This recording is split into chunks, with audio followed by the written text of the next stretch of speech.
नमस्कार, आप देख रहे हैं आज तक। आपके साथ मैं हूं अंजना ओम कश्यप। क्या है महाराष्ट्र का मिजाज, ये जानने के लिए हम आपको दिखा रहे हैं नतीजों से पहले सर्वे के मुताबिक जनता का झुकाव किस तरफ दिख रहा है। ये याद रखिए कि वोटिंग खत्म हो चुकी है, मतपेटियों में जनता का मन कैद हो चुका है। ये तय हो चुका है किस अगाड़ी या युति किसकी बनेगी सरकार और लोग किसे बनाएंगे मुख्यमंत्री या फिर पार्टियों के विधायक गठबंधन के नेता। लेकिन इन सब के बीच सबकी नजर इस बात पर है कि महाराष्ट्र में जनता किस तरफ इस बार जाएगी। पहला विधानसभा चुनाव जब शिवसेना दो फाड़, उद्धव गुट एकनाथ शिंदे, दूसरी तरफ एनसीपी दो फाड़। पहला विधानसभा चुनाव जब शरद पवार और अजित पवार गुट अलग अलग गठबंधन में मिलकर लड़े हैं। अब ऐसे में जनता क्या कह रही है, सर्वे के जरिए एग्जिट पोल के कुछ आंकड़े आपके सामने रखने वाले हैं हम। इन सबसे पहले आपको बता देते हैं सर्वे की मेथोडोलॉजी, कितने लोगों तक ये सर्वे पहुंचा है, क्योंकि कुल मिलाकर 288 सीटों पर यह सर्वे किया गया है और 20 नवंबर को यह सर्वे यानी बीते दिन ही किया गया है। क्या शिवसेना के उद्धव ठाकरे या फिर भरोसा जताएगी जनता शिंदे पर।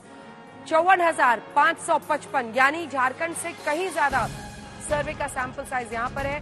सी वोटर का ये सर्वे है जब लगभग 54,500 लोगों के बीच में जाकर पूछ की गई है। विधानसभा क्षेत्र सभी की सभी 288, लोकसभा क्षेत्र सभी की सभी 48 में जाकर लोगों से पूछताछ करने के बाद ये आंकड़े हम आपको दिखाने वाले हैं। तो सबसे पहले हम शुरुआत करेंगे वोट शेयर के साथ और वोट शेयर में दिखाएंगे आपको विदर्भ का। अलग अलग इलाकों में देखिए कई जगहों पर कई लोग ये मानते हैं कि विदर्भ में 62 सीटें हैं, यहाँ पर 7 सीटें हैं। अलग अलग जो जिले हैं उनको लेकर थोड़ा सा अलग अलग जो एनालिस्ट रहते हैं वो करते हैं। तो विदर्भ में 60 सीटों को मानकर सी वोटर का ये सर्वे किया गया है। आपको फ्रेम में मेरे साथ आशुतोष जी दिख रहे हैं, पॉलिटिकल एनालिस्ट के तौर पर विनोद अग्निहोत्री जी वरिष्ठ पत्रकार भी दिख रहे हैं।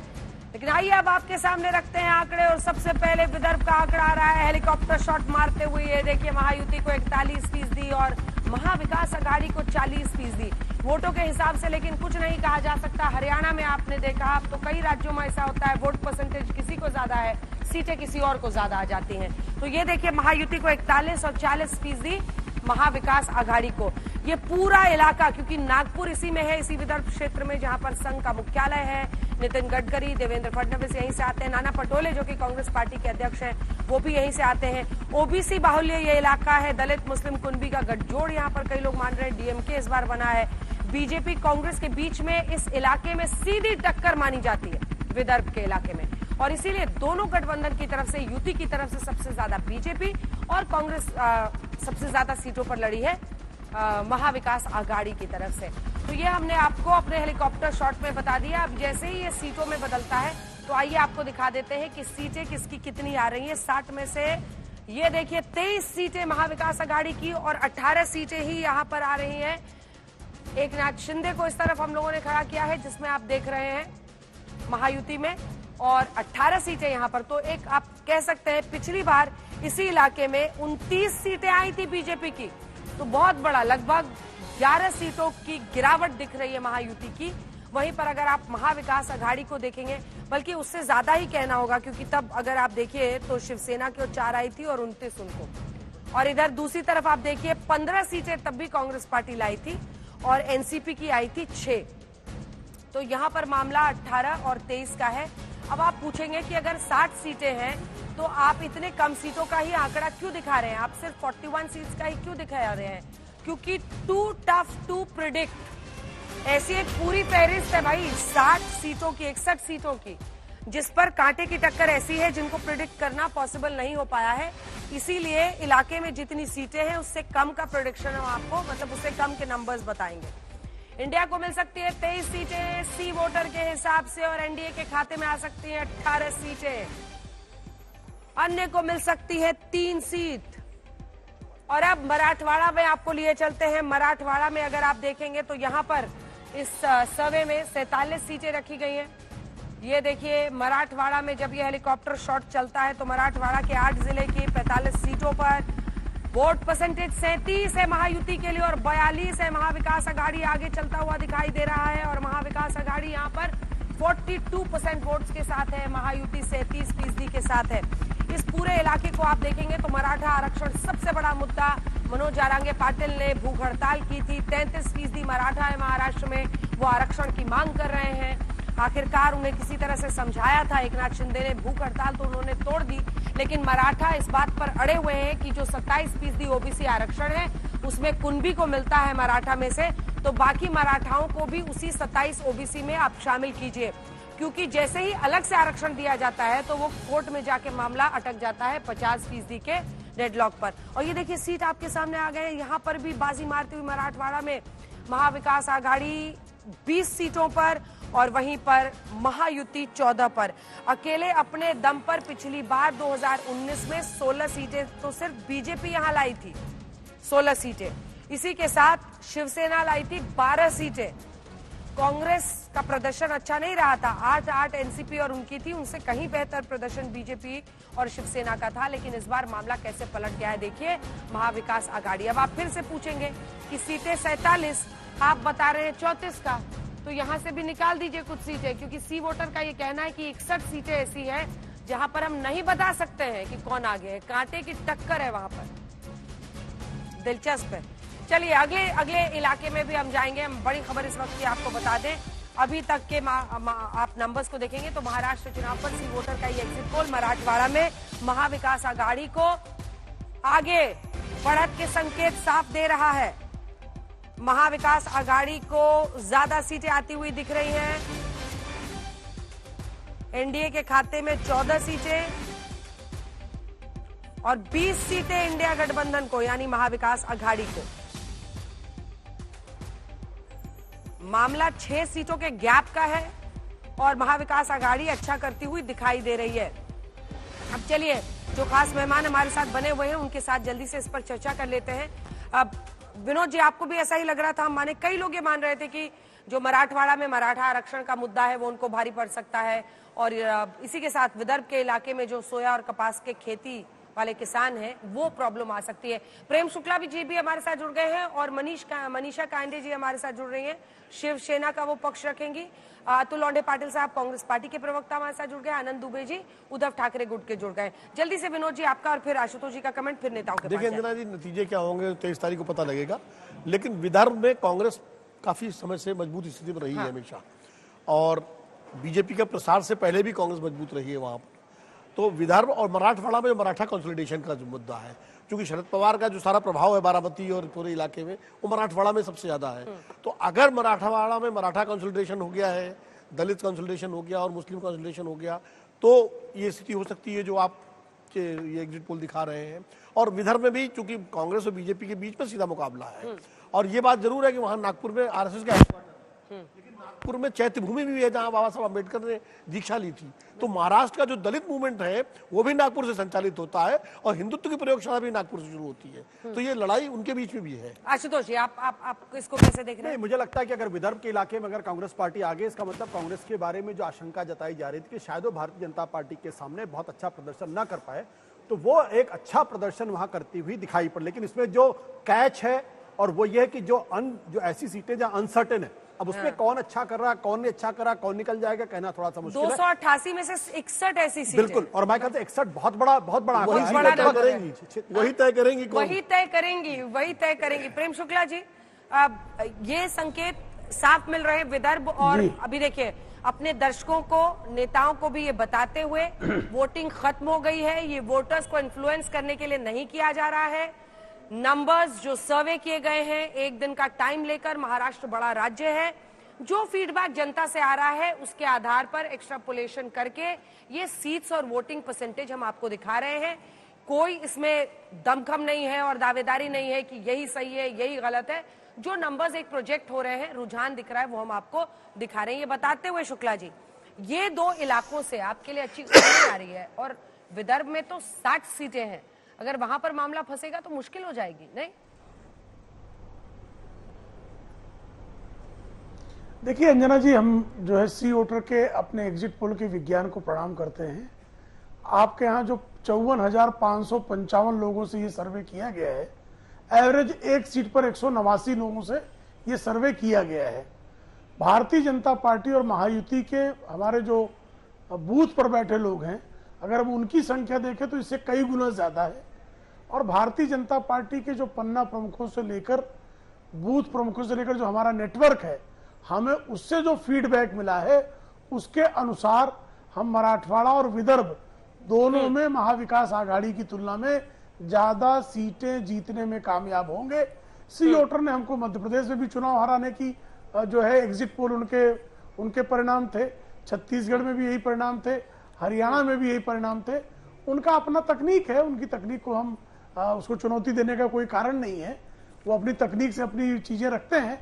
लेकिन हमारी भी अपनी तकनीक है, हमारी भी जो चुनावी व्यवस्था है उस चुनावी व्यवस्था के अनुसार हमें पूरा विश्वास है कि भारतीय जनता पार्टी के नेतृत्व में महायुति जो है उसको महाराष्ट्र में विदर्भ और मराठवाड़ा समेत प्रचंड विजय हासिल होगी। इसमें हमारे मन में रंच मात्र भी आशंका नहीं है। ठीक है, अभी तो तमाम बाकी के भी जो 4 इलाके हैं वहां से आना है, कुल 6 इलाके हैं जिसमें हम नंबर्स दिखाएंगे वहां पर क्या होता है। लेकिन अभी 2 इलाके से आपके लिए अच्छी खबर आती हुई अतुल जी, आज मुझे लग रहा है बाजी पलटेगी। आज पर सीट पर कितने लोग, और उससे ज्यादा तो हमारे बूथ के लोग मुझे प्रेम शुक्ला जी सुना रहे हैं। आपको अच्छा लग रहा होगा, आनंद आ रहा होगा, दुबे जी को भी? नहीं अंजना जी, मैंने आपको पहले ही कहा था, आप नागपुर में थे, नागपुर में हेलीकॉप्टर शॉट आपने किया था। मैंने तब भी आपको कहा था कि यहाँ जिस तरह के वायदे किए थे, जिस तरह से एग्रीरियन डिस्ट्रेस है, किसानों के कुछ विषय और कुछ जातिगत गणित कर कर जो बीजेपी ने किया था वो उल्टा पड़ेगा, ये मैंने तब भी कहा था। ये हाइपर लोकल चुनाव है, यहाँ पर हर तरह की कोशिश की गई, कम्युनलाइजेशन किया गया, पोलराइजेशन करने की कोशिश की गई, लेकिन ये महाराष्ट्र में चलता नहीं है। मैं बार बार कह रहा हूँ, सोयाबीन का फैक्टर बहुत बड़ा रहा है, कपास का फैक्टर बहुत बड़ा रहा है। नागपुर के बेल्ट में आपको दिखाई देगा कि संतरे का भी फैक्टर बड़ा रहा है। तो ये क्लोज फाइट मुझे तो कोई दिखाई नहीं देती है। यहाँ पर सीधा सीधा है कि जिस वक्त नाराजगी दिखाई थी उस वक्त कांग्रेस को वोट आ रहा है, ये स्पष्ट था। हमने 40 सीटें ली थी, हमारी तो वैसे मंशा 48 सीटों पे लड़ने की थी। तो अलायंस में कुछ कम ज्यादा होता है तो ठीक है, कोई दिक्कत नहीं। लेकिन मैं आपको बता रहा हूँ, गढ़चिरौली का बेल्ट है, चंद्रपुर का बेल्ट है, नागपुर शहर का बेल्ट मैं आपको कह रहा हूँ 4-2 नागपुर में होगा, 4-2 नागपुर में होगा, ग्रामीण में 3-3 होगा। अमरावती, यवतमाल, ये पूरा हम जीत रहे, उमरखेड़ भी हम, वहां की सीट भी हम जीत रहे। तो हमारे पास अपने एक कैलकुलेशन है और उस कैलकुलेशन के हिसाब से जो मतदान हुआ है वो मतदान पूरी तरह महाविकास आघाड़ी के फेवर में हुआ है। इवन अमरावती इलाके में दरियापुर का जो सीट हुआ है वो दरियापुर का सीट भी यूबीटी जीत रही है, उद्धव बालासाहब ठाकरे शिवसेना जो है वो जीत रही है। और मैं आपको ये बता दूं कि देवेंद्र फडणवीस की खुद की सीट फंसी हुई है नागपुर में, दक्षिण पश्चिम में। मैं आपके चैनल से बता रहा हूँ, ऐसा नहीं है कि हाँ नहीं, मैं आपको जो वास्तविकता है वो वास्तविकता बता रहा हूँ। देवेंद्र फडणवीस जी की खुद की सीट फंसी। देखिए, उनसे भी पूछेंगे तो वो पटोले जी की सीट बताएंगे फंसी हुई है। पटोले जी की सीट 40,000 के नीचे आने वाली नहीं है, 40,000 की लीड से पटोले जी की सीट निकल जाएगी, वहां पे कोई तो दिक्कत ही नहीं है। अभी उनसे पूछूंगी ना तो वो भी अपना बताएंगे कि हम तो इतने मार्जिन से जीत रहे हैं। नहीं अंजना जी, इंडिविजुअल्स पर बहुत सेंसिटिव रहता है। बिल्कुल ठीक है सर, बहुत इंडिविजुअल्स को लेकर हम लोग बोलने से बचे तो अच्छा है, क्योंकि इस एग्जिट पोल में हमने इंडिविजुअल्स को लेकर कोई भी डेटा नहीं कलेक्ट किया है। लेकिन मनीषा गांधी जी वो अमरावती तक कह रहे हैं, दावा कर रहे हैं, और ये वो इलाका है जहां पर नवनीत राणा हार गई जब वो बीजेपी से चुनावी मैदान में उतरी थी पिछली बार। उनके पति भी वहां पर एक सीट पर लड़ रहे हैं, जिनकी पार्टी को आप लोगों ने 2 टिकट दिया है। ये 2 इलाके में अगर ऐसा स्कोर कार्ड आपका रहता है तो ये तो चिंता की बात है। देखिए, ये एग्जिट पोल जो है, कल से देख रहे 6 या 7 सर्वेज अलग अलग है और अलग अलग सर्वेज अलग अलग बातें करते हैं। तो ये एग्जिट पोल है, ये एग्जैक्ट पोल नहीं है। पहली बात तो ये कि ये जो विदर्भ की बात हम कर रहे हैं, यहाँ पर अतुल लोंढे जी है और सारे यहाँ पर आनंद दुबे है। आनंद दुबे बहुत खुश दिख रहे हैं, ठीक है, मगर देखिए कि ये फेक नैरेटिव जो चला लोकसभा के समय वो अब नहीं चला। लोगों को समझ में आ गया कि कहीं कोई संविधान में बदलाव नहीं, कहीं कोई रिजर्वेशन कहीं से हटाने की बात नहीं। उल्टा राहुल गांधी जाकर विदेश में कुछ कुछ बातें करते हैं, तो छोड़ दीजिए विदेश की बात, मगर हम अपने विदर्भ में आते हैं। तो विदर्भ में कास्ट फैक्टर मानती हूँ कि वह बहुत स्ट्रांग है और कास्ट पॉलिटिक्स भी बहुत स्ट्रांग है। मगर महायुति सरकार ने 2.5 साल में जो काम किया वो भी लोगों के सामने है। योजनाएं लाई हर एक तबके के लोगों के लिए, चाहे किसान हो चाहे महिला हो। महिलाओं के लिए तो फ्लैगशिप प्रोजेक्ट हमने लाया, जो लाड़की बहन योजना, वो तो इतनी सुपर हिट योजना हुई कि बहनों ने, हमें विश्वास है कि हमें वोट दिया होगा और हम काम के बलबूते हमने वोट मांगे, कोई इमोशनल कार्ड नहीं, कोई अलग तरह की बातें नहीं। विदर्भ में सिर्फ चला तो प्रगति और विकास का मुद्दा चला है। ठीक है, जल्दी से एक बार दुबे जी से एक प्रतिक्रिया ले लेते हैं, फिर बाकी इलाकों की दिखाएंगे। अक्सर देखा जाता है अनिल दुबे जी, सुबह सुबह जब पेटियां कुछ खुलती है मामला कुछ और होता है और दोपहर होते होते पलटता है, आगे पलटता जाता है। इससे अभी तो बहुत सारे इलाके बाकी हैं, लेकिन खुश होने की वजह अगर मिल रही है तो आप बताइए कितने खुश हैं? पर ये कांग्रेस के लिए अच्छी खबर है इन इलाकों से। नमस्ते अंजना जी, नमस्ते। देखिए, हम सभी सर्वे का बहुत सम्मान करते हैं। सर्वे को हम एक अपनापन में लेते हैं और सर्वे को मैं व्यक्तिगत मनोरंजन के रूप में लेता हूँ, क्योंकि अभी 2-3 दिन का समय बचता है चुनाव के बाद, तो अपना बीपी नहीं बढ़ाना है मुझे। क्या अच्छा है क्या बुरा है जनता जनार्दन आदेश देगी। लेकिन एक गाना गाया जा रहा है महाराष्ट्र में, जाने वाली है महायुति की गाड़ी, आने वाली है महाविकास आघाड़ी।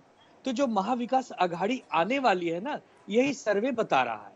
अरे सर्वे तो उसी दिन महाराष्ट्र में आ गया जब 2022 में 20 जून को एक बहुत बड़ी गद्दारी हुई। सर्वे तो उसी दिन महाराष्ट्र में आ गया जब एक चलती हुई सरकार को षड्यंत्र करके गिराया गया। लोग इंतजार कर रहे थे नतीजों का, नतीजे परसों आ जाएंगे। तो सभी सर्वे चलिए, अच्छा है सर, इश्क में लोग शायर बन जाते हैं, चुनावों ने आपको गायक बना दिया है, अच्छी बात है। जल्दी से दिखा देते हैं अगला इलाका, जल्दी से हेलीकॉप्टर शॉट में दिखाते हैं। हेलीकॉप्टर शॉट में अगला इलाका जिसे हम दिखा रहे हैं आपको, महाराष्ट्र में कुल 6 इलाके हैं जिसमें हमने मराठवाड़ा और विदर्भ का इलाका आपको दिखा दिया है। लेकिन अगला इलाका हम आपको पश्चिम महाराष्ट्र की दिखा रहे हैं। पश्चिम महाराष्ट्र से सबसे ज्यादा 70 सीटें आती हैं और यहीं पर तय होता है। और पश्चिम महाराष्ट्र का जो इलाका है उसमें सबसे बड़ा रीजन होते हुए अजित पवार वर्सेस शरद पवार, ये देखिए 39 और 44%। यहाँ पर भी महाविकास आघाड़ी का जो वोटिंग परसेंटेज है वो बहुत ज्यादा है, लगभग 5% का गैप है।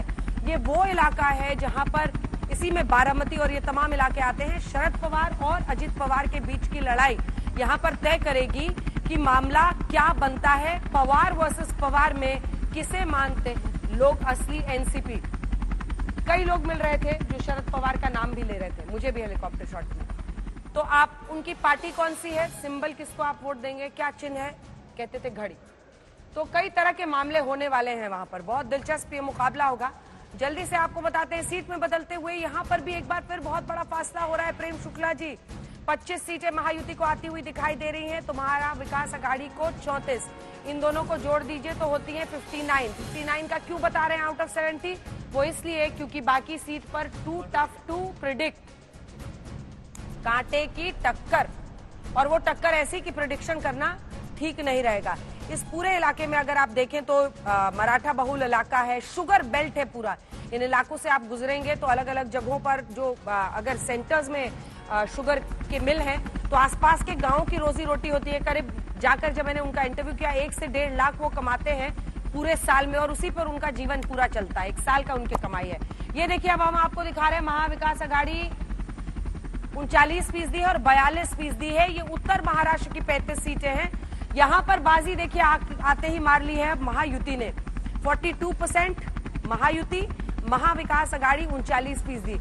महाराष्ट्र को इसीलिए अलग अलग हिस्सों में दिखाना जरूरी है क्योंकि अलग अलग हिस्सों का यहाँ पर जो ट्रेंड रहता है, जो मन रहता है, वो एकदम अलग होता है इलाके के हिसाब से। आप देखेंगे कैसे एक इलाके से दूसरे इलाके में आप जाएंगे तो मामला बिल्कुल बदल जाता है। ये आदिवासी और ओबीसी बहुल इलाका है महाराष्ट्र का और आप कह सकते हैं प्रदेश का सबसे छोटा रीजन यही है। ये देखिए 42% और 39%। अब यही जब सीटों में बदल जाता है, सीट दिखा दीजिए, एग्जिट पोल में जब ये सीटों में बदल जाता है तो 35 सीटें में से 18 सीटें, यहाँ पर फासला बहुत बड़ा लगभग डबल का हो गया है। महायुति पहुंच गई है 18 पर, महाविकास आघाड़ी रह गई है 9 सीटों पर। तो ये हो गया उत्तर महाराष्ट्र का इलाका जो हमने आपको दिखा दिया। अब बारी है ठाणे कोंकण की, शिवसेना का गढ़। ये पूरा इलाका जो अरब सागर से लगा हुआ है, रायगढ़, रत्नागिरी, ये पूरा इलाका जो आप देख रहे हैं ठाणे। अब ये एकनाथ शिंदे, ठाणे उनका गढ़ माना जाता है, कल्याण से उनके बेटे भी सांसद हैं। तो अब ठाणे कोंकण में देखिए वोटिंग परसेंटेज क्या है, क्या वर्चस्व बरकरार रह पाता है। यहाँ पर फासला बड़ा है, फासला यहाँ पर 8% वोटों का है। 45% वोट महायुति को जाते हुए और 37% महाविकास आघाड़ी को। अब यहां तक ठाणे कोंकण का इलाका बताते हुए अब आपको सीट में तब्दील करके यही नंबर्स बता देते हैं। यहां पर असली लड़ाई होगी कि बाला साहब ठाकरे की विरासत जनता ने किसको सौंपी। एकनाथ शिंदे असली हकदार बने या बने उद्धव ठाकरे, क्योंकि पिता ने तो पुत्र को सौंपी पार्टी, लेकिन उनके एक लॉयलिस्ट ने की बगावत बेटे के खिलाफ। पूरी मल्टी ड्रामा, एकदम मल्टी स्टारर फिल्म है, एकदम बॉलीवुड फिल्म इंडस्ट्री की। अब मुंबई से ज्यादा दूर भी नहीं है। अब ऐसे में जनता को ये देखिए, महायुति को 20 सीटें और 8 सीटें, 12 सीटों का फासला, ये बहुत बड़ा वर्डिक्ट एक तरह से होगा कि जनता की नजर में अगर एकनाथ शिंदे बाजी मार ले जाते हैं तो फिर इलेक्शन कमीशन ने भी उन्हें चिन्ह दे दिया और जनता ने भी उनके हाथ में बाला साहब ठाकरे की विरासत सौंप दी, ये कहा जाएगा। निश्चित रूप से अगर ये नतीजे इस तरह अगर से ऐसा रिजल्ट आते हैं, क्योंकि ये साफ दिखा रहा है कि महायुति को यहाँ पर 20 सीटें और 8 सीटें। तो ये वो इलाका है जहाँ पे माना जाता है एकनाथ शिंदे का ज्यादा प्रभुत्व है यहाँ पे, और वो यहाँ के ठाणे खासतौर से उनका बहुत ही प्रभावशाली इलाका है। यहाँ पे वैसे भी उद्धव ठाकरे की स्थिति इतनी कमजोर जितनी दिख रही, मुझे लगता है इतनी कमजोर होनी चाहिए। अगर इतनी कमजोर है तब तो वाकई फिर जब 20 और 8 का आंकड़ा है वो और आगे भी बढ़ जाए, इतना होता है तब तो फिर क्योंकि 8% का गैप, उत्तराधिकारी कौन बनेगा फिर? अब ये तो बड़ा मुश्किल काम है। नतीजा आ जाए उसके बाद 23 तारीख को तय कर लेंगे। देखिए अब सब दूध का जला छाछ फूक के पीता है, लेकिन तो एक बात, देशमुख साहब नहीं छाछ फूक के पी रहे हैं, अंजना, हम लोग भी छाछ फूक के पी रहे हैं। बहुत ज्यादा बोलने का है नहीं, नंबर्स हैं सामने हैं, हम रख रहे हैं। और जो एक सर्वे में दिखता है, क्योंकि देखिए पिछली बार से इसको अगर आप देखेंगे तो बीजेपी को पिछली बार के परफॉर्मेंस से इनके लिए भी कमी आई है। पिछली बार यहाँ पर शिवसेना की 15 और बीजेपी की 11 सीट आई थी, तो 26 सीटें आई थी महायुति की वहां पर, मतलब एनडीए जो था। और वहीं पर एनसीपी की 5 आई थी। कांग्रेस यहां पर खाता भी नहीं खोल पाई थी। लेकिन फिर हम सीटें दिखा रहे हैं कम, क्यों? क्योंकि कांटे की टक्कर वाली सीटों पर जहां पर प्रेडिक्ट करना मुश्किल है, हम वहां पर छाछ को भी फूक फूक कर पी रहे हैं। बोल लीजिए। नहीं, मैं ये कह रहा था कि देखिए ये अपने आप में बड़ी जीत होगी एकनाथ शिंदे की, क्योंकि जब वो मुख्यमंत्री बने थे तो लोगों ने सोचा था कि ये तो डमी कैंडिडेट हैं, इनको तो भारतीय जनता पार्टी पीछे चलाएगी, इसीलिए डिप्टी सीएम बनाया गया देवेंद्र फडणवीस को कि सरकार वो चलाएंगे।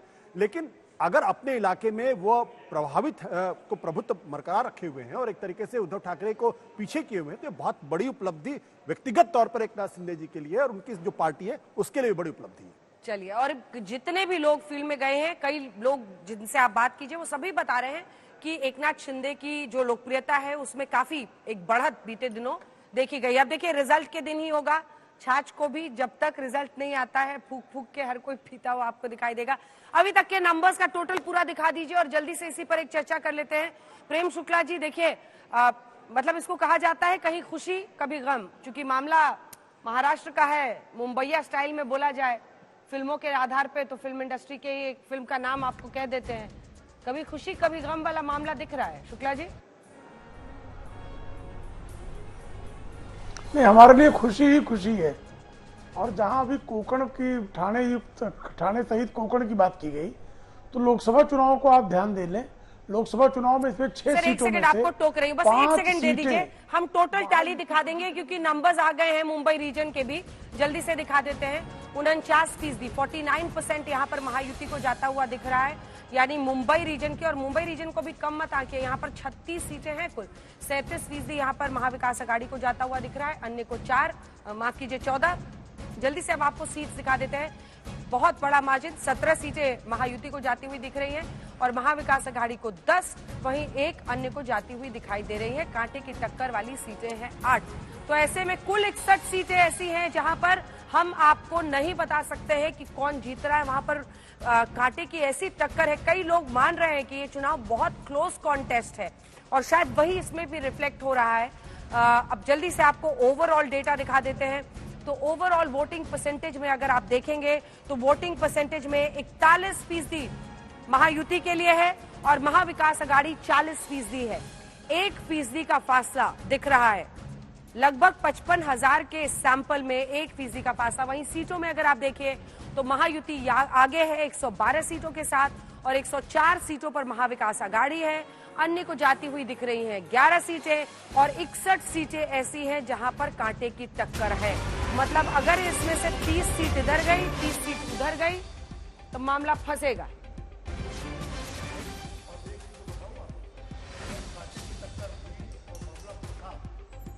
में महायुति का पलड़ा इसलिए भारी रहेगा कि शासन और सत्ता के सारे सूत्र उसके पास है। हमेशा जब भी ऐसी स्थिति होती है तो जिसके पास सत्ता और शासन होता है उसका पलड़ा हमेशा भारी रहता है, स्वाभाविक रूप से। पर विनोद जी, एक चीज इंपॉर्टेंट बात क्या है कि जहां पर एकनाथ शिंदे की पार्टी लड़ रही है वो बहुत मजबूती के साथ लड़ रही है और उद्धव ठाकरे से उसको वोटों का फासला 10 से 12% का है। भारतीय जनता पार्टी जहां अकेले अपने दम पर लड़ रही है वहां पर उसकी स्थिति कमजोर दिखाई पड़े, मराठवाड़ा के इलाके में और विदर्भ के इलाके में। इसका मतलब यह है कि यह भी संभावना हो सकती है कि बीजेपी सिंगल लार्जेस्ट पार्टी के तौर पर भी ना इमर्ज कर। पिछली बार 105 सीट लेकर आई, उसके पहले 122 सीट लेकर आई। नहीं, बीजेपी अगर सिंगल लार्जेस्ट पार्टी के तौर पर 149 सीटें लड़ने के बाद भी नहीं इमर्ज करती है तो बीजेपी के लिए चिंता की बात। बिल्कुल, चलिए ठीक है, बीजेपी की चिंता की बात तो यहाँ ढूंढ ली गई है प्रेम शुक्ला जी, लेकिन युति आगे दिख रही है। और चूंकि अभी हमारे पास पार्टी वाइज ब्रेकअप नहीं है, इसलिए ओवरऑल तस्वीर जो दिख रही है, अब इस सर्वे को लेकर आपका क्या कहना है? 112, 30, 142। देखिए, कुछ लोग सपने देखते हैं, उनको सपने देखने का अधिकार है। उनके सपने बार बार चकनाचूर होते हैं, फिर भी वो सपने देखते हैं, वो सपने देखते रहे। आपने जैसे मैंने बताया, मुंबई ठाणे समेत जो कोंकण है, पिछली बार भी आप देखिए लोकसभा चुनाव में एकनाथ शिंदे समेत भारतीय जनता पार्टी को 6 में से 5 लोकसभा सीटें जीतने में सफलता मिली थी कोंकण वाले क्षेत्र में। तो वहां स्पष्टता से ये जनादेश हो गया था कि लोकसभा चुनाव में भी शिवसेना की जगह, शिवसेना यूबीटी की जगह शिवसेना असली जो है वो एकनाथ शिंदे की है। यह कोंकण का जनादेश था। मुंबई में 4 सीटें जो है वो गई थी उस समय महाविकास आघाड़ी को, 2 सीटें महायुति को थी। लेकिन असेंबली इलेक्शन में आप साफ तौर पर देख रही हैं कि असेंबली इलेक्शन में वो पलड़ा फिर से पलट गया है और भारतीय जनता पार्टी के नेतृत्व में महायुति को जो है आपके सर्वे में 20 सीटें दिखाई दे रही, अभी 11 सीटें उनको दिखाई दे रही हैं, 20 और 10 दिखाई दे रहा है आपको। लेकिन मुझे पूरा विश्वास है कि भारतीय जनता पार्टी के नेतृत्व में हमारी महायुति जो है वो 36 में से न्यूनतम 25 सीटें जीतेगी। ये स्पष्टता से दिखाई दे रहा है। मुंबई में, ठाणे और कोंकण में भी लगभग भारतीय जनता पार्टी और महायुति को व्यापक सफलता मिलेगी। ठीक है, आनंद दुबे जी, अगर विदर्भ और मराठवाड़ा में यही नंबर सामने आते हैं तो जाहिर तौर पर बीजेपी के लिए चिंता की बात है, तो वैसे ही आपके लिए कोंकण, ठाणे और मुंबई में चिंता की बात होगी। अंजना जी, सबसे महत्वपूर्ण बिंदु पर तो कोई बात ही नहीं कर रहा। 30 साल बाद महाराष्ट्र में 65.11% का भारी भरकम मतदान हुआ। हमने सुना है, अमूमन ये देखा गया है कि जब सरकार से लोग नाराज होते हैं, असंतुष्ट होते हैं, तब घरों से निकलकर गुस्सा जाहिर करते हुए सरकार के खिलाफ मतदान करते हैं। यही इस बार भी देखने मिला है। ये जो 4-5% मतदान ज्यादा हुआ है, यही तो महाविकास आघाड़ी को जिताएगा। ये लोग भूल जा रहे हैं। मैंने पहले ही कहा कि सर्वे का बहुत आदर करते हैं, इसको मनोरंजन के रूप में तो लेते ही हैं, लेकिन सर्वे तो आ चुका है, क्योंकि ये जो बढ़ा हुआ टक्का है 4%, यही तो महाविकास आघाड़ी की नैया 160 के पार लगाने वाला है। और ये सब लोग भूल जा रहे हैं। कोई बात नहीं, थोड़ी देर की बात है। आपने विदर्भ दिखाया, मराठवाड़ा दिखाया तो हमारी बढ़त दिखाई, लेकिन कोंकण और मुंबई में जो कमी दिखा रहे हैं तो ये भी तो बताइए साथ में कि जो परसेंटेज बढ़ा है, जैसे कोल्हापुर में बढ़ा है, गढ़चिरौली में बढ़ा है, मुंबई और आसपास के इलाकों में भी बढ़े, वो सब हमारे फेवर में ही आएंगे। क्योंकि भारतीय जनता पार्टी के जो 2.25 वर्ष के काम थे उससे लोग खुश नहीं है, वरना तो 45%, 48% ही मतदान होने वाला था। लेकिन ये जो 65 के ऊपर बढ़ा है, ये हमारी 65% पर, ठीक है, 65% पर। अतुल लोंढे पाटिल साहब, 65% वोटिंग फडणवीस साहब कह रहे हैं कि हमारे पक्ष में है। हमारे मतदाता निकल गए जो पिछली बार घर में रह गए थे लोकसभा में। अच्छा, पिछली बार घर में रह गए मतदान, उनको पता था कि ये घर में रहा है, इस बार बाहर निकालेंगे और वो हमारा ही है। बड़े बड़े ज्योतिषी है वो। लेकिन मुझे एक बात स्पष्टता से दिखाई देती है कि ये एंटी एस्टेब्लिशमेंट वोट हुआ है, एकदम स्पष्ट तरीके से दिखता था। हाइपर लोकल चुनाव है, मैं कह रहा हूं कि हर जगह मुद्दे अलग है। उत्तर महाराष्ट्र का जो आपने दिखाया वो वहां पर देखना आप बराबरी में छूटेगा। आपने देखना नगर डिस्ट्रिक्ट देखना, आप नंदुरबार डिस्ट्रिक्ट देखना, आप मालेगांव डिस्ट्रिक्ट देखना और नासिक में आपको शिवसेना आगे जाती हुई दिखाई देगी। मालेगांव, नंदुरबार में हम और नगर में बराबरी में छूटता हुआ दिखाई देगा। मुंबई में मिनिमम 18 मालेगांव तो मैं खुद गई थी सर, मालेगांव में कुछ नहीं हो रहा आपका। मालेगांव जो सिटी है सेंट्रल है सर, रूरल तो फिर भी छोड़ दीजिए, सेंट्रल AIMIM वाला, वहां पे बच्चे भी ऐसे पतंग कर रहे थे। वहां पिछली बार भी AIMIM ने धुले और मालेगांव 2 सीट जीती थी। 80% मुस्लिम पॉपुलेशन है। उनसे मैंने पूछा तो वो कांग्रेस को वोट नहीं दे रहे थे। ठीक है ना, हम 23 तारीख को मैं अपन देखेंगे ना क्या होता है, मैं आपको बता रहा हूँ। ठीक है। तो और मुंबई में बता रहा हूँ मैं, हमारी तो जो अंधेरी वेस्ट है वो अंधेरी वेस्ट भी आ रही है, और वहां पर बांद्रा वेस्ट में, आपने नाम नहीं लेने के लिए बोला तो मैं नाम नहीं लूंगा, बांद्रा वेस्ट में भी काफी जम के फाइट हुई। वहाँ प्रिया दत्त जी ने काफी मेहनत की है वहां पर। तो हम जो पकड़ रहे थे उससे ज्यादा का अच्छा प्रदर्शन जो है वो हमें मुंबई में दिख रहा है। तो ये जो चीजें है ये ठीक है, हर एक कोई अपना कैलकुलेशन करता है, और खुद ही सभी लोग जो है छाछ भी, दूध का जला छाछ भी फूक फूक के पी रहा है, हम भी फूक फूक के पी रहे हैं। लेकिन हमें ये लग रहा है अंजना जी कि एंटी एस्टेब्लिशमेंट वोट है, और इसमें कितने भी नेशनल इश्यूज लाने की कोशिश की गई, मोदी जी खुद आए, फिर बाद में विड्रॉ हो गए, फिर योगी जी को लाया, योगी जी भी विड्रॉ हो गए, सारी कोशिशें की गई। लेकिन ये महाराष्ट्र अलग है। आप तो काफी देर तक रहे हो, थोड़ा थोड़ा मराठी 2-4 शब्द भी आपने अच्छे से सीख लिए, डिक्शन के साथ सीख लिए थे, वो भी हमने देखा। तो वो एक जो आपका जो अनुभव है, वो अनुभव आप अगर रखोगे तो विदर्भ में अगर होता है तो पूरा सपाट होता है।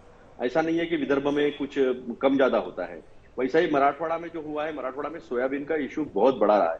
पश्चिम महाराष्ट्र में जो इशू रहा है कि जिस तरह से कोऑपरेटिव सब्जेक्ट, सहकारिता सब्जेक्ट राज्यों का न होते हुए भी जो छीना गया, और जिस तरह से नोटबंदी के बाद वहां पर जो चीजें हुई है, पैसा पड़ा है अभी भी बैंकों के पास, इन्होंने लिया नहीं है, वो किसान का पैसा है, इन्होंने वो लिया नहीं, एक्सचेंज नहीं करा कर दिया है। कोऑपरेटिव और जातीय समीकरण के भी नंबर्स कुछ आए हैं। अतुल जी आप कीजिएगा अपनी बात, एक बार दिखा देते हैं। ये देखिए जातीय समीकरण के हिसाब से जो नंबर्स सी वोटर रख रहा है, दलित 34% गए हैं महायुति की तरफ, तो वहीं 40% गए हैं महाविकास अघाड़ी की तरफ। यानी वहां पर सीधा दिख रहा है एक डिवाइड ज्यादा अघाड़ी की तरफ जाते हुए दिख रहे हैं। आदिवासी लेकिन आप देख रहे हैं कि बीजेपी की तरफ ज्यादा है, और इसीलिए उत्तर महाराष्ट्र का इलाका आदिवासी बहुल इलाका है। बहुत सारी सीटें यहाँ पर एसटी के लिए रिजर्व है। आदिवासी आप देख रहे हैं 42% और 39% पर अघाड़ी है। वहीं ओबीसी अगर इस तादाद में वाकई चला जाता है 51% महायुति की तरफ, तो ये उनके लिए एक बहुत बड़ा गेन होगा। वहीं 30% अघाड़ी की तरफ जाता हुआ दिख रहा है। सवर्ण 44 और 39%। वहीं मुस्लिम समुदाय 17% एनडीए की तरफ, युति की तरफ, तो वहीं 71% 71 नंबर पलट दीजिए तो 71% महाविकास अघाड़ी की तरफ जाता हुआ दिखाई दे रहा है। क्या मराठा नहीं लिया है इन्होंने, लगता है ऐसा? अगर ओबीसी में इतना फर्क है तो फिर महायुति के लिए बहुत आसान है, क्योंकि ओबीसी महाराष्ट्र के अंदर 38% है। हर चुनाव में, चाहे लोकसभा चुनाव हो, विधानसभा हो, ओबीसी का बीजेपी की तरफ जाना उनके लिए बहुत बड़ी तरीके से पलड़ा झुक जाता है। दलितों के अंदर भी 34%, 40%, दलित महाराष्ट्र के अंदर तकरीबन 9% के आसपास, 9% के आसपास। तो ये जो आंकड़ा दिखा रहा है, अगर ओबीसी में 51-30 का फर्क है तो फिर महायुति के लिए फिर आप मान लीजिए कि आसानी होगी। फिर मराठा 34% युति के साथ है और 50% बताया जा रहा है कि वो महाविकास अघाड़ी की तरफ थे। तो मराठा का भी ब्रेकअप है जिसमें वो 34 युति की तरफ, और ये माना भी जा रहा था क्योंकि 34 और 50।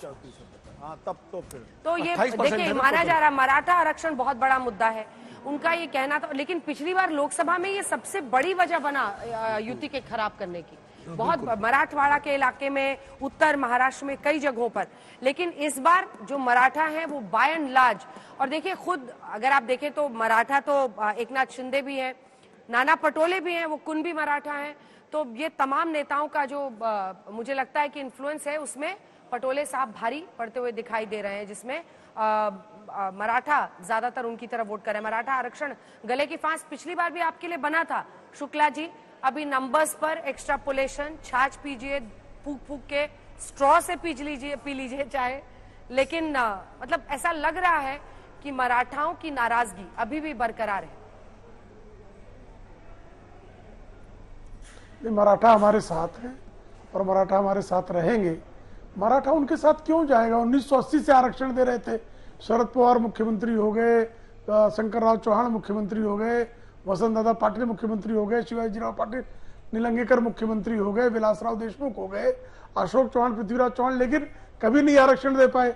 और आदरणीय देवेंद्र फडणवीस जी ने आरक्षण दिया, तो जिसने आरक्षण दिया उसके खिलाफ हो जाएंगे, जिसने नहीं दिया उसके साथ हो जाएंगे। यह कल्पना दिल्ली में बैठकर करना ठीक है और प्रचार करना ठीक है, लेकिन ये जमीन पर नहीं है। मराठा भारतीय जनता पार्टी के साथ। और लोकसभा चुनाव में भी आप सीएसडीएस का आंकड़ा एक बार उठाकर देख लीजिएगा, सीएसडीएस ने जो इस पर जो है विश्लेषण किया था, उसके अनुसार मराठा जो है लोकसभा चुनाव में भी भारतीय जनता पार्टी समेत महायुति के पास महा आघाड़ी की तुलना में, महाविकास आघाड़ी की तुलना में ज्यादा था। ये मैं मेरी तरफ से विश्लेषण नहीं बता रहा हूं, ये मैं सीएसडीएस का विश्लेषण बता रहा हूं। तो इस बार भी मराठा भारतीय जनता पार्टी के साथ है, ओबीसी भारतीय जनता पार्टी के साथ है, दलितों में भी भारतीय जनता पार्टी को एज है और ओबीसी में तो एज जबरदस्त है ही है। ठीक है, अतुल जी, अतुल जी। नहीं, इसका मतलब जातिवाद कौन करता है ये स्पष्ट तरीके से सामने दिख गया। मैं नहीं मानता यहाँ पर एग्रेरियन क्राइसिस है। यहाँ पर देहातों में काफी महंगाई, फसल को भाव नहीं मिलना, फसल के भाव को लेकर देश के आदरणीय प्रधानमंत्री से लेकर देवेंद्र फडणवीस तक के लोगों का झूठ बोलना, उनके तकलीफ में खड़ा नहीं होना, ये मुद्दे अहम रहे हैं और इसी की वजह से जो है वो आरक्षण निकला है। और आरक्षण के बारे में एक बात बता दूं, आरक्षण देने का ढोंग स्वांग किया गया और अधिकार नहीं ले लिए थे 102वीं संविधान संशोधन के हिसाब से, उसी के ऊपर उच्चतम न्यायालय ने उंगली रखी है और रद्द कर दिया। और ये रद्द करने के लिए जाने वाले लोग देवेंद्र फडणवीस के करीबी थे, ये भी जनता को पता था। तो ये ओबीसी वर्सेस मराठा करने की कोशिश, हिंदू वर्सेस मुस्लिम करने की कोशिश, और ये दलित हमारे साथ है, आदिवासी हमारे साथ है, ये ऐसा यहाँ पर हुआ नहीं है। यहाँ पर मैंने पहले ही कहा, यहाँ पोलराइजेशन नहीं हुआ है। यहाँ के विषय थे महंगाई, बेरोजगारी, झूठ बोलना, एग्रेरियन क्राइसिस, सोयाबीन, कपास, संतरा और इथेनॉल के पॉलिसी की वजह से गन्ने के बेल्ट को जो धोखा पहुंचा है, जो नुकसान हुआ है वो था। और प्याज की पॉलिसी को लेकर ये सारे विषय थे, किसान के विषय थे, गरीब के विषय थे, युवाओं के विषय थे। ये इसको जातियों में बांट रहे तो समझ लो आप कि जात जात कौन खेल रहा है देश में। ठीक है, जल्दी से मैं आ रही हूँ एक बार, लेकिन साहिल हमारे साथ, हमारे सहयोगी इस वक्त सीधा मुंबई से जुड़ रहे हैं। साहिल, ये जो नंबर्स सी वोटर का है और साहिल का नंबर्स क्या है, अगर आप बताना चाहें, क्या समझ में आ रहा है आपको? देखिए, नंबर्स तो हम नहीं देंगे, नंबर के गेम में तो पॉलिटिशियंस होते हैं। हम तो इतना कह सकते हैं कि माहौल क्या था, और माहौल की इसमें अगर हम देखें तो दो तीन चीजें। अंजना, आप भी 30 जगह पर जाकर आई है और आपने भी ये नोटिस किया होगा कि जो लाडली बहना स्कीम है उसका बस महाराष्ट्र के ग्राउंड पे तो हमको पूरी तरीके से दिखाई दे रहा था। और नंबर्स पे भी हम देख रहे हैं कि एटलीस्ट प्रेडिक्शन में, एग्जिट पोल अगर सी वोटर का सही माने तो उसके प्रेडिक्शन में भी दिख रहा है कि महिलाओं ने एनडीए को ज्यादा वोट किया हुआ है इंडिया अलायंस के चक्कर के जगह पर। और अगर मेल वोटर्स देखें तो मेल वोटर्स ने प्रेफर किया है महाविकास आघाड़ी को महायुति से ज्यादा।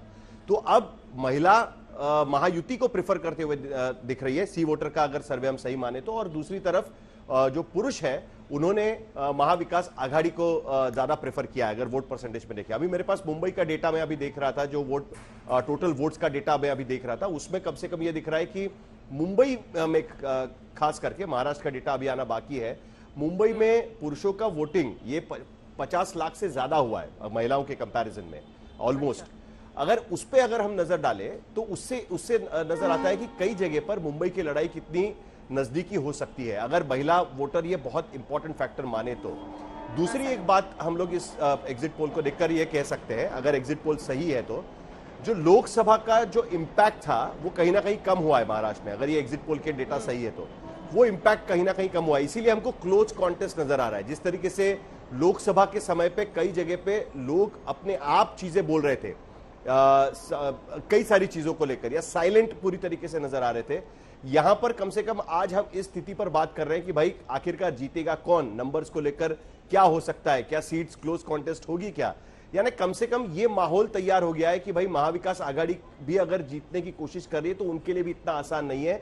दूसरी तरफ महायुति ने 4 महीने में कम से कम सरकार में होने का एक फायदा जरूर उठाया कि स्कीम्स लाकर एक काउंटर उन्होंने महाविकास आघाड़ी के सामने बहुत बड़े संख्या में खड़ा किया, जिसके वजह से आज ये स्थिति यहां पर फंसी हुई हमको नजर आ रही है। तो ये बात जरूर हमने नोटिस की। साहिल, फिर इसका अर्थ है कि जो 3000 आघाड़ी ने प्रॉमिस किया मैनिफेस्टो में, उससे ज्यादा जो मिल रहा था उस पर लोगों ने भरोसा किया।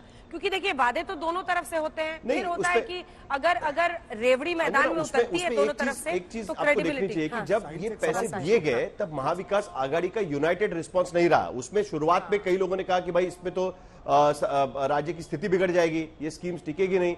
और उसके बाद जब पता चला कि भाई ये स्कीम तो लोग बात कर रहे हैं, महिलाएं कम से कम बात करिए, पैसे मिल रहे हैं, क्यों नहीं बात करेंगे, 7,000 रुपए डायरेक्टली उनके अकाउंट में आ गए 4-5 महीने के एक साथ। तब उसके बाद उन्होंने 3,000 रुपए प्रॉमिस किया, लेकिन तब तक सिर्फ 15 दिन बचे थे चुनाव में जाने के लिए। अब 15 दिन में वो 3,000 कितने पहुंचा पाए हैं वो हमको 23 तारीख को पता चलेगा। क्या लोग ये मानेंगे? मध्य प्रदेश में भी यही हुआ, आपने देखा होगा कि कमलनाथ ने बाद में कहा कि भाई मैं तो डबल कर दूंगा, लेकिन बाय द टाइम उन्होंने कहा कि डबल कर दूंगा तब तक तो समय निकल गया था ना। तो ये हमें 23 को पता चल पाएगा जरूर। आ रही हूँ अतुल साहब आपके पास भी, और आशुतोष जी भी एक सवाल पूछे। एक आखिरी सवाल है साहिल, छोटा सा जवाब। अलग अलग इलाके हम दिखा रहे, देखिए विदर्भ के इलाके में सबसे ज्यादा सीधी टक्कर है कांग्रेस और बीजेपी में। अगर आप कोंकण ठाणे के इलाके इधर मुंबई में आइए तो शिवसेना वर्सेस, मतलब शिंदे वर्सेस उद्धव, सेना वर्सेस सेना। अगर आप पश्चिमी में जाइए तो कैसे पवार वर्सेस पवार है। ये नंबर्स क्या रिफ्लेक्ट कर रहे हैं? अगर वहां पर अघाड़ी अच्छा कर रही है विदर्भ और मराठवाड़ा में तो ये क्या बता रहा है, और यहाँ पर कोंकण वाले इलाके में अगर युति अच्छा कर रही है तो ये क्या बता रहा है? देखिए, लोकसभा में भी यही था, 3 रीजन महाविकास आघाड़ी के पास, 3 रीजन्स महायुति ने बेटर परफॉर्म किया था, और उसमें भी स्प्लिट वर्डिक्ट था एक तरीके से। लेकिन वही हम लोग असेंबली सेगमेंट्स में डालेंगे तो पता चला कि 159 सीटों पर महाविकास आघाड़ी आगे थी और 127 सीटों पर महायुति आगे थी। लोकसभा के रिजल्ट्स को हम लोग असेंबली में डाल दे उस वक्त के तो इसका मतलब यह है कि कहीं ना कहीं जो डिफरेंसेस है वो कम थे।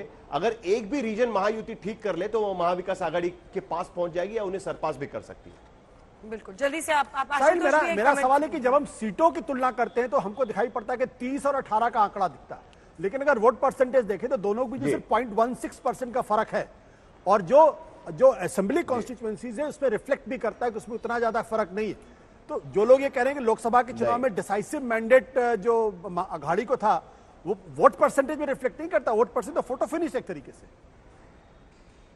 नहीं, इसका कारण यह है ना कि जैसे मुंबई जैसे रीजन में महायुति का वोट परसेंटेज काफी ठीक ठाक था, वही विदर्भ में महाविकास आघाड़ी का वोट परसेंटेज ठीक ठाक था, मराठवाड़ा में उनका ठीक था, लेकिन कोंकण में महायुति का परफॉर्मेंस ठीक ठाक था। ये रीजन डिस्ट्रीब्यूशन जो हो गया ना 3-3 का, उसके वजह से वोट शेयर में ज्यादा फर्क हमको नजर नहीं आ रहा है।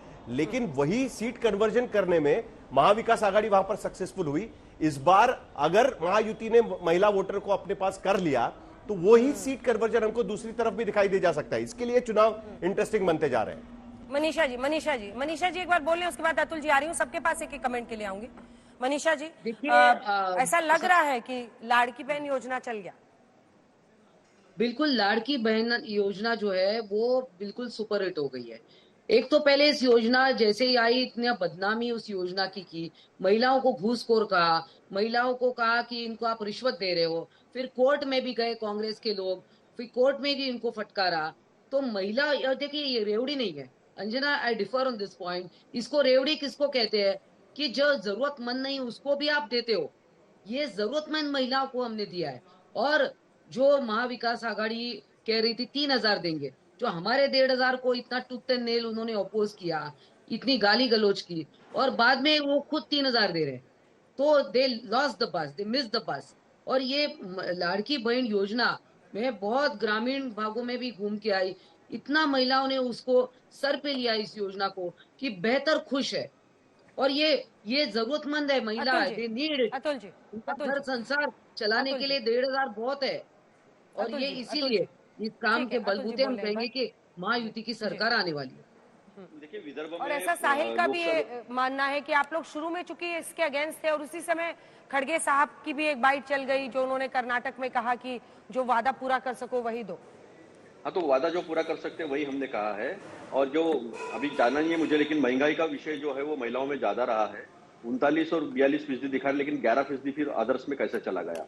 अगर उस पर होता, महंगाई पर अगर मतदान नहीं होता तो बड़े पैमाने पर फिर मायावती पे मतदान जाना चाहिए था, वो दिखता नहीं है। 11% ये अलग से दिख रहा है। और रही बात विदर्भ में लोकसभा में जो चुनाव हुए थे, 2,60,000, 1,60,000, 78,000, 40,000, ऐसे बड़े बड़े मार्जिन से ये लोग हारे हैं। देखो आप चंद्रपुर की सीट कितने मार्जिन से आ रहे हैं, 2,60,000 के मार्जिन से आ रहे हैं। अमरावती की सीट देखो 1,60,000 के मार्जिन से आ रहे हैं। 40,000 के मार्जिन से भंडारा गोंदिया आ रहे हैं। 78,000, 80,000 के मार्जिन से रामटेक आ रहे हैं। बड़ी बड़ी मार्जिन से यहाँ पर मराठवाड़ा और विदर्भ में ये लोग हारे हैं।